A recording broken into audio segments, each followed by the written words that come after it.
బొంద పెడతా పాతి పెడతా ఎందుకంటే అయిపోయింది కదా. ప్రజాక్షేత్రంలో నిర్ణయం వచ్చేసింది. వచ్చిన తర్వాత డిగ్నిఫైడ్గా మాట్లాడాలి, డీసెంట్గా మాట్లాడాలి, విషయం మీద విమర్శ చేయాలి. మేము ఇవాళ డిమాండ్ చేస్తూ ఉన్నాం కాంగ్రెస్ పార్టీ నుండి, బీసీకి ముఖ్యమంత్రి ఇవ్వండి. ఎవరు వద్దన్నారు మిమ్మల్ని? ఎందుకు ఇవ్వరండి? ఇప్పుడు కాంగ్రెస్ పార్టీలో ఆయన నిన్న బాగా పాపం ఆయన ఫ్రస్ట్రేషన్ అంతా ముఖ్యమంత్రి గారు ఇంద్రవెల్లి సభలో చూపించారు. ఏం మాట్లాడినరు నిన్న? మమ్మల్ని ఎవరో పడగొడతారట అన్నారు. మిమ్మల్ని మేము పడగొట్టాల్సిన అవసరం లేదు, మీ కాంగ్రెస్ పార్టీ వల్ల కాలుబట్టి పడగొడతారు. మొన్న మీరు మీ అనుంగు శిష్యుడు అద్దంకి దయాకర్ గారికి మీరు ఎమ్మెల్సీ ఇస్తే వెనక్కి తీసుకునేలాగా మిమ్మల్ని ప్రెజర్ చేసి నల్గొండ నాయకులు ఎవరనేది మొత్తం ప్రపంచం అంతా తెలుసు. అదే నల్గొండ నాయకులు, అదే ఖమ్మం నాయకులు రేపు మిమ్మల్ని పడగొడతారు. కాంగ్రెస్ పార్టీకి అలవాటే కదా, ఇయ్యాలో ముఖ్యమంత్రి ఉంటాడు, రేపు ముఖ్యమంత్రి ఉంటాడు.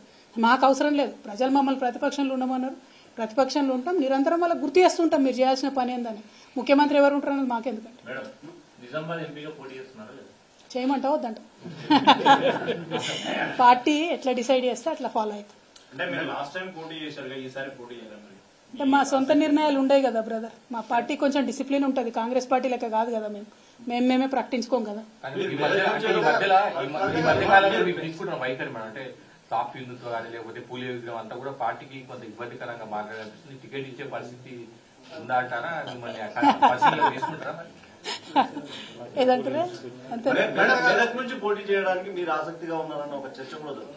ఓకే, ఇంకేమైనా ఇంట్రెస్టింగ్ న్యూస్ ఉంటే మీరు మొన్న జరిగినటువంటి గద్దర్ సంపూర్ణ సభకు సంబంధించి కలిసి ఐలయ్య కొన్ని స్టేట్మెంట్ చేశారు, మీరు కాల్ చేశారని ఆయన రకంగా మాట్లాడారు. నిజంగా మీరు కాల్ చేశారు కదా పూలే విగ్రహం గురించి మద్దతు కోరారా? ఇట్లా 40-50 మంది ఇప్పుడు ఎట్లుందో రూమ్ అట్లనే ఉండే. అందరి ముంగటనే స్పీకర్ ఫోన్లే మాట్లాడిన అందరితో. నేను సార్ మీరు మాట్లాడండి, ఎందుకు మాట్లాడ భయం ఏమి, మంచిగా మాట్లాడినా చెప్తా. అందరిని ఇన్వైట్ చేస్తాం కదా. ఎంతమంది?